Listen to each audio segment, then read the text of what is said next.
welcome to today's virtual lesson. This video is going to go over the different types of variables in an experiment and then how to graph those.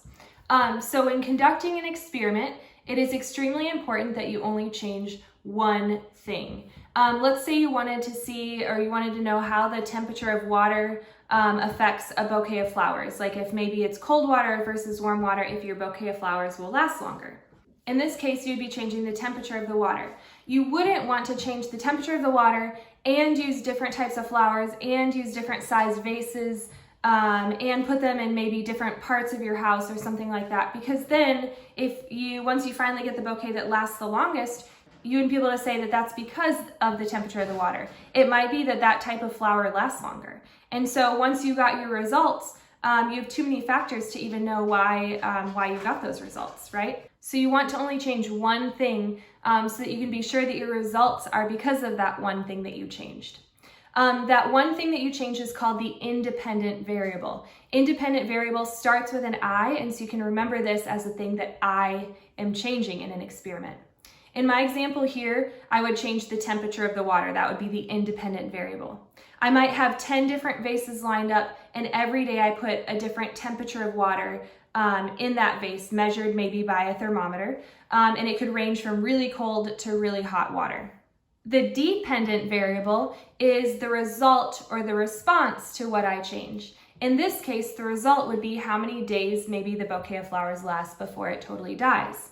Every other factor should be considered a control, or it's something that remains constant.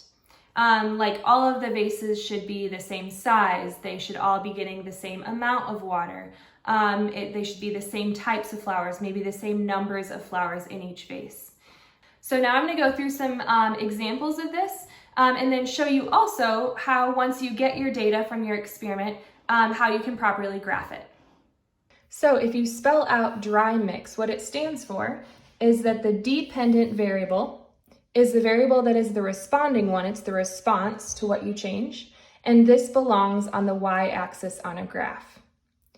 Next, we have the manipulated one is your independent variable. This is what you are changing. So remember, independent is what I changed. And this one belongs on the x-axis of a graph. If you remember dry mix, it can help you differentiate between the variables and then also how to graph it. So now we're going to look at some examples, but in order to pull out the information, we're going to want to make sure that we are finding the independent variable, the dependent variable, and the controls. And just to refresh on what those are, remember dry mix. Dependent is the responding one, and it goes on the y-axis.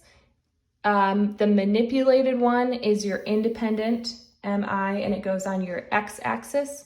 And then remember, your controls are the things that stay the same and are not changed. You only want to change one thing in an experiment, then there's going to be a response, and everything else should stay the same. So we're going to put these off to the side, and we're going to look at an example. So an example of a question is, does heating water allow it to dissolve more sugar? And here are some potential variables here. So the amount of stirring could affect it, the amount of sugar that dissolves in grams, the type of sugar, the type of cup that it's in, the temperature of the water measured in degrees Celsius, and the amount of water. So what I want to figure out here is, does heating water allow it to dissolve more sugar? So what I'm going to change, what I'm manipulating, is going to be the temperature of the water. So temperature of water measured in degrees Celsius. That's what I'm going to manipulate. I'm going to change the temperature and see if heating it allows me to dissolve more sugar. So now once I'm heating it, there's going to be a response. The response is going to be how much sugar is dissolved. Okay, so what I change or manipulate is the temperature. The response is the amount of sugar that dissolves. Everything else here needs to remain constant. So these things in all of your trials need to be kept the same. You need to stir them the same, you need to use the same type of sugar, same type of cup, and the amount of water needs to be the same. Okay, so now that we're ready to graph it, we can get rid of all of our controls. All you're going to put on your graph is your dependent variable and your independent variable. So I'm going to grab a piece of graph paper And remember, dry mix DR, this goes on the y-axis. So I'm gonna put it here. And then MI, this goes on the x-axis. So I'm gonna put it here. So you'd wanna make sure that your graph is always labeled. You've got it labeled with your y-axis and your x-axis are labeled. You also want to pick a good title, and your title is gonna be similar to your question, but it should be more of a statement. So an example would be, this graph is showing the relationship between water temperature and amount of sugar dissolved. Then we need to pick a scale. And so you want your graph, when you're looking at your graph paper, you want to look at your increments and you need to figure out how much each line is going to be worth or what your scale is going to be. You definitely want your graph to take up most of the space. You don't want to scale it so small that you just have this little graph down here, and that both axes, the X and the Y, are getting used the majority of the paper. So you want your graph to fill the majority of the paper. It takes some trial and error to figure out how to make your increments, but you need to look at your data. And so I pulled some data from the internet about the temperature of water and how much sugar can be dissolved. And so here I'm going to start with my x-axis. I can see that the data points here go from 20 degrees Celsius to 120 degrees Celsius. And so I need my range here. Here, this is my 0. I need my range to fill from basically 0 to 120, and I want to get it to fill up the majority of this. Your increments need to be consistent or equal. And so it might take some trial and error. You can say maybe each line is worth 2 degrees Celsius. So you count 2, 4, 6, 8, 10, 12, 14, 16, 18, 20. You can see we're probably not going to be able to get to 120. And you need to be able to fit all of your data points on this graph. And so after trying a few things, I decided that every 3 boxes is going to go up by 10. And so then you want to label it.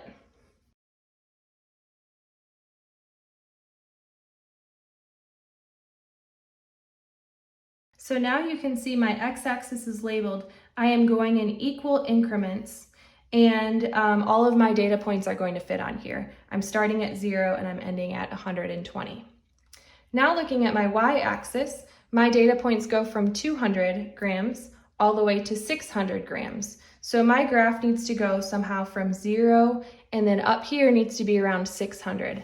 And so what I did to figure this out, you can try some different things. Maybe I go up by 5, 10, 15, 20, 25. Maybe you go up by 10s, see if that'll work. But what I like to do is kind of visualize it. So if 600 needs to be up here, 300 needs to be about halfway. And so then I've got 3 increments kind of there. So like the way I counted it, I looked in about 6 boxes. Every 6 boxes here is 100. And so when I labeled that, then, so this would be, halfway would be 50. And so then when I labeled that, I was able to get all the way up to 600.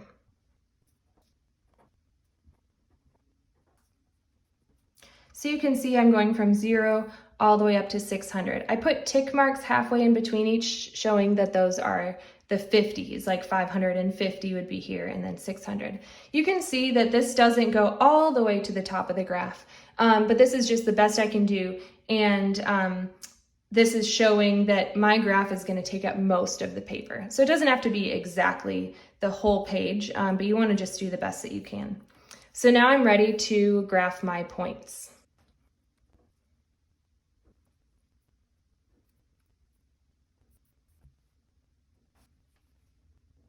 So you can see I have all of my points graphed now, and that on some of them it wasn't exactly on a line. I just had to kind of estimate based on my scale here, but you can just do the best that you can. And then there's 2 ways that you can connect your dots. You can either connect each dot, or you can do what's called a line of best fit. And a line of best fit is a line that goes through, you try to go through the middle of all of these points. And so you can take a ruler or just a scrap piece of paper. And so you want to line it up so that you've got kind of the same number of points on each side of your line, and that you're just kind of going through the middle. So maybe mine goes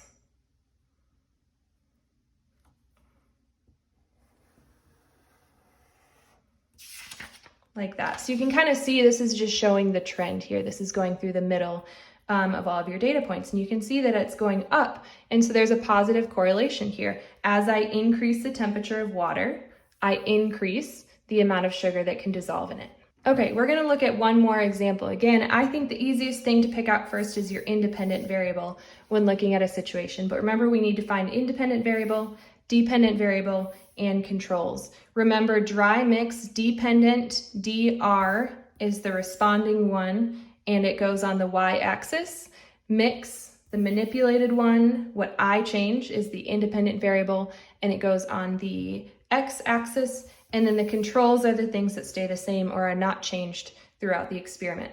And so I've got some potential variables here dealing with plants and plant growth. So you can see here we've got type of fertilizer, time of measurement, amount of sunlight measured in minutes, amount of fertilizer measured in grams, type of soil, type of plant, size of pot each plant is in, height of plant measured in centimeters, and amount of water measured in grams. And so perhaps what my question is first about fertilizer. Does more fertilizer make a plant grow bigger? And so what I'm going to change, if I'm trying to figure out if fertilizing a plant helps it grow bigger, is I want to figure out how much fertilizer is needed to make a plant grow, and if that does make it grow bigger. And so what I'm changing, the independent variable, the manipulated one, is going to be the amount of fertilizer measured in grams. That's what I'm changing. The result of that, or the response to that, is going to be how big the plant grows. And so I would maybe measure it as height of plant measured in centimeters. That means all of these other things are going to be your controls. These need to stay the same throughout your whole experiment. Okay, so that's an example. Maybe I don't care about the fertilizer at all. And maybe my question is, how does sunlight affect plant growth? We can use all of these same scenarios or potential variables, but I'm just measuring something different. Maybe I want to know, how does sunlight affect plant growth? And so I'm going to change the manipulated variable. What I change is going to be how much light it gets. So therefore, amount of sunlight measured in minutes is the independent variable. The response to that here is still talking about plant growth. So the response is still going to be the height of the plant measured in centimeters. So I change the sunlight. The response is how big it grows, or how big the plant grows. And everything else, again, now in this case, is going to be a control. Okay, so now we're going to take this situation here and we're going to graph it. And remember, dry mix, dr, y-axis. So the height of the plant measured in centimeters goes on the y-axis, and the mix, mi, x-axis. And so the amount of sunlight measured in minutes goes on the x-axis. Remember, we want a good title for the graph, and so it should basically describe your question. So maybe the relationship between sunlight and plant growth would be a good title. And so you always want on your graph, you want a title, you want the y-axis and the x-axis labeled. Then we need to figure out what we want our increments to be. So I made up some data, but this is what you would gather in your experiment. And so the x-axis, my data points go from 10 to 60. And so remember, I want to take up most of this space. So it's going to be a little trial and error, seeing what your increments should be. But what I have figured out here is that each of these boxes could go up by 2s. And if they go up by 2s, I'm going to get to 60 and fill up most of this space. Now I need to look at my y-axis. And so this here, my data points go from 4.0 centimeters to 11.0 centimeters. And so this is going to have to be much more detailed, because you can see not everything is a whole number. And so looking at this, I might want to go up by like 0.1 or 0.2. And so you'll want to kind of see how much space you have here. But another thing that you can do, if you don't want it to start, like we don't need data points at 3 centimeters or 2 centimeters or 1 centimeter. And so to give myself more space here, you can put a little squiggly line like that in the beginning of your graph. And it's just showing that this point right here is not scaled. And so maybe I start here at 4.0, but this is not scaled. And so what I have figured out here is that I can go up by 0.2. So this would be 4.2, 4.4, 4.6, 4.8. This would be 5.0. 5.2, 5.4, 5.6, 5.8, 6.0. So what you can see here, that allowed me to get through most of the page, but just this part right here is just not scaled. And so you just put that little squiggly line, you can start wherever you'd like, and then make sure the rest of it is scaled evenly. And so now I'm gonna graph my data points.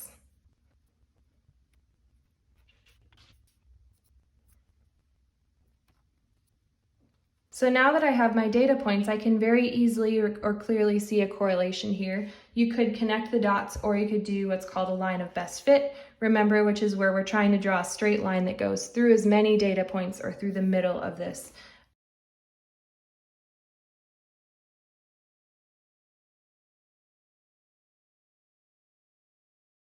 So you can see that kind of goes through the middle of this, but I can see a positive correlation that the more sunlight my plants got, the more they grew.